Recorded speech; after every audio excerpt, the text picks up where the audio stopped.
mostrarles a algunos columnistas, imagino que estuvieron leyendo el diario durante el fin de semana. Estuvimos leyendo. Solo hicieron eso. Estuvimos leyendo. Miren, vamos a recoger algunas opiniones, ¿no?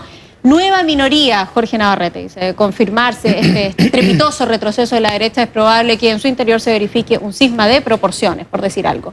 Después tenemos otros columnistas también, aparecen los títulos, ¿no? Como algo muy llamativo, apelando a la derecha a un cambio profundo. La derecha moribunda, no sé si leyeron la columna de Carlos Peña que nos presenta tres escenarios bien impactantes de... Sí, ¿o no, Hernán? Sí. ¿Qué piensas tú? Sobre el tema, yo creo que efectivamente los efectos políticos de esta encuesta son, por un lado, electorales, ¿cierto? Pero hay una cuestión más profunda. De ser cierto lo que revela la CEP, hay un nuevo mapa ideológico. ¿Ah? Sí. Y creo que eso sería reflejado en la próxima elección parlamentaria también, de alguna manera. Y de ser así, la centroderecha va a tener que pasar por un proceso muy profundo de revisión histórica de qué pasó con su gobierno, que después de 52 años llegó democráticamente, ¿cierto?, al Ejecutivo. Las nuevas generaciones se van a tener que hacer cargo también de cómo se enfrentan respecto a su proyecto y a su futuro. ¿Pero se están haciendo esa autocrítica? Es que yo creo que cada cosa en su momento. Por supuesto. Ya, pero mira, te pongo en este escenario, escúchame. Carlos Peña dice hoy día, hay tres escenarios, ¿no?, por los cuales la derecha está moribunda. El primero es que el gobierno actual no es de derecha. Y eso es algo fantasioso. El quinto es una concertación, ¿no? Exacto. La típica. Es un espejismo. Ha aumentado los impuestos, ha satanizado y ha condenado, por ejemplo, el lucro. Lo otro que dice es que, segundo escenario, es que aquí el problema es el presidente, porque ha hecho un buen gobierno, pero ha sido un mal presidente. Y lo tercero es que tiene pésimos presidentes de partidos políticos. Y te cuento las palabras que tiene contra Carlos Larraín, Patricio Melero, entre otras cosas que no tienen ideas, propuestas, ¿no? ¿En cuál de esos tres escenarios te verifica? ¿O en ninguno de aquellos? A ver, yo haría una distinción. El presidente Piñera, si seguimos con la lógica de la encuesta CEP, sí tiene un 35% de apoyo y sí, por lo tanto, está representando un mundo. Hay una base electoral ahí, hay algo que sí, efectivamente, él logró capitalizar en su gobierno y además sabemos que después los legados con el tiempo toman un poquito más de vigor. Pero creo que la cuestión es más profunda que exclusivamente el caso de Sebastián Piñera. Es bastante más estructural respecto al proyecto político, ideológico, normativo, la idea de sociedad, porque finalmente los proyectos políticos tienen que tener la capacidad de conectarse, de ver las aspiraciones de las sociedades y poder retratar proyectos que efectivamente puedan generar mayoría. Y de alguna manera, si es cierto nuevamente lo que nos dice la CEP, lo de noviembre o diciembre eventualmente va a ser un descalabro. Pero además en un contexto que yo creo que siempre nosotros dejamos pasar, que es bien valioso, que también nos dejó la CEP, que es que la mitad de los chilenos en edad de votar no quieren ir a votar y probablemente no vayan a votar. Entonces la pregunta es, ¿van a ir a votar unos 6 millones y medio, 7 millones y medio de personas y van a quedar otros 6, digamos, que no van a ir a votar? Entonces la pregunta es, ¿qué pasa? ¿Qué están pensando esos chilenos? Entonces la pregunta es, ¿está desconectada la centro-derecha de su propio electorado y además, como dice Pato, de cierta algo así como mayoría silenciosa que también se dice muchos de la derecha? ¿O también una desconexión que también para la izquierda esto es relevante? Porque la mitad del electorado, no quiere ir a votar y ahí hay algo valioso para preguntarse, digamos, ¿no? No, yo creo que yo traigo una cosita muy corta. Y otra cosa relevante para la centro-izquierda o izquierda, como se llame, que cosas que algunos creen que son banderas muy propios de ellos, hoy día están mucho más difundidas en la sociedad y ya no son solo de grupos. La Asamblea Constituyente, algunos quisieran pensar que es propio de un grupo más apasionado, los más consecuentes, los más valerosos. No. La Asamblea Constituyente la creen muy posible, porcentajes muy amplios de chilenos. Oye, perdona, Alberto, sí, tenemos aquí los títulos de estas columnas. La última es de Héctor Soto, La derecha de hoy, sálvese quien pueda. Sí, lo que pasa es que, bueno, es que a mí me llama la atención que ahora haya venido esta cosa. Hace 2 semanas la Tere Marinovich escribió en el mostrador La derecha en ruinas, que ella también es de derecha, y resulta que hace 1 año y medio yo saqué un libro que se llama El derrumbe del modelo, que habla básicamente de que se cae fundamentalmente la estructura en la cual la derecha es la protagonista fundamental, y por eso quien se tiene que morir como actor fundamentalmente, no solo, porque también la Concertación murió en esa escena. Lo que pasa es que logró reconstruir lo que llama la nueva mayoría, pero la Concertación murió con datos iguales o peores que los de la Alianza. Entonces, la verdad es que esto es una cuestión bastante estructural, y por eso el asunto de poner a Piñera es simplemente poner la imagen que uno ve.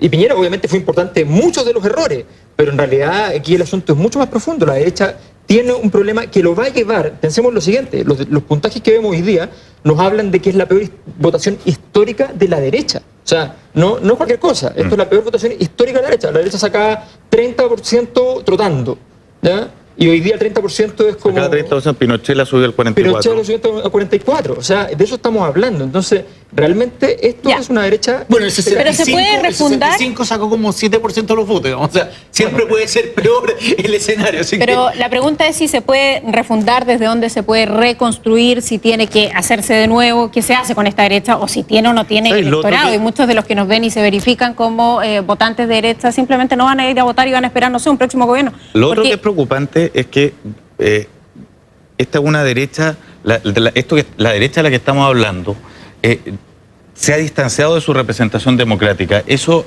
a mí, por decirlo de alguna manera, la Araca me asusta. Explícate. Porque Se pone más fáctica. Se pone fáctica y busca otras maneras de actuar, porque sería enteramente ingenuo pensar que un mundo tan poderoso, cuando no tiene la manera democrática de actuar, va a dejar de actuar. Esto pasó, de alguna manera, en la tesis de Alfredo Jocelyn Holt con cuando la democracia cristiana le quita el campo a la derecha y la derecha se vuelve golpista.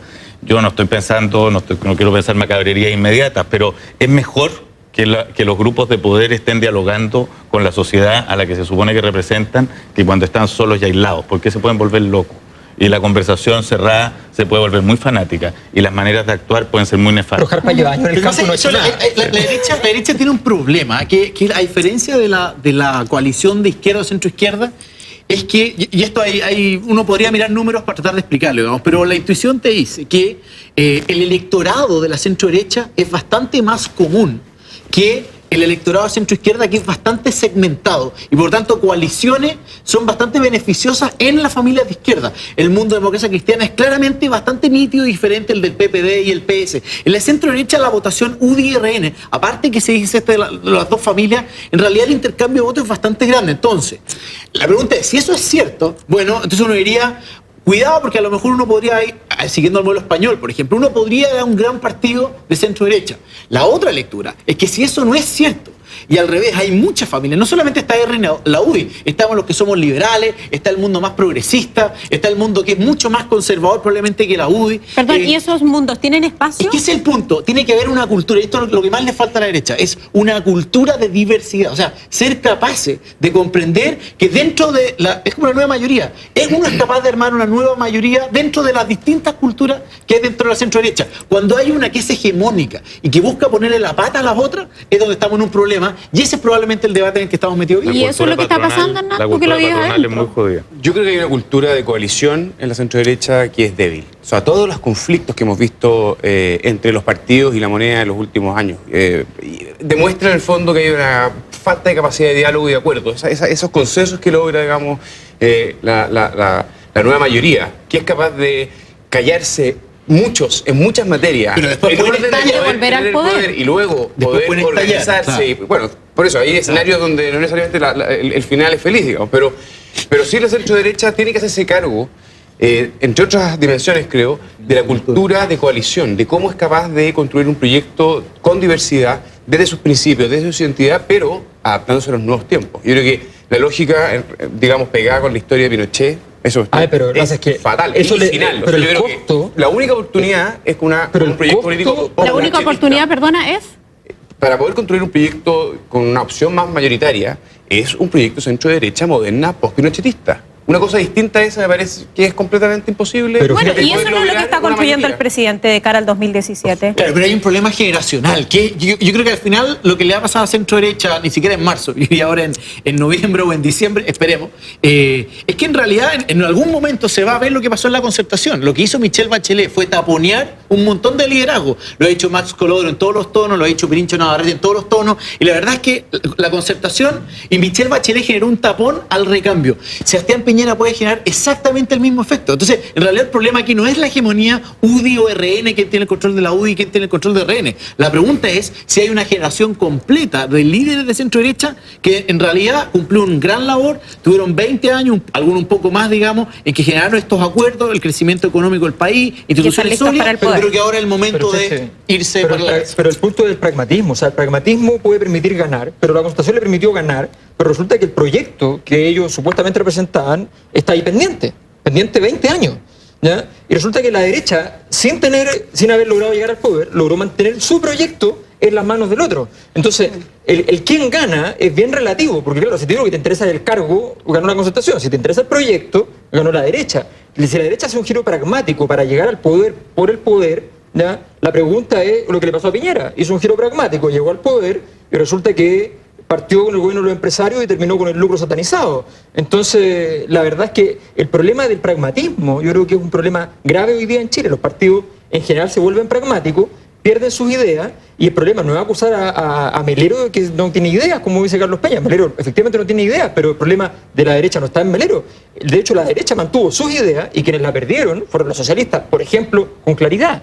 Entonces, el problema es bastante más complejo. El pragmatismo no necesariamente es una solución demasiado bonita. Pero tú ves que el pragmatismo es lo que viene. Bueno, si ese están, es el buscando, punto. si están buscando alianzas como sea, eso es pragmatismo. A ver, ¿Vamos a una pausa? Sí, pero un punto a lo de Alberto.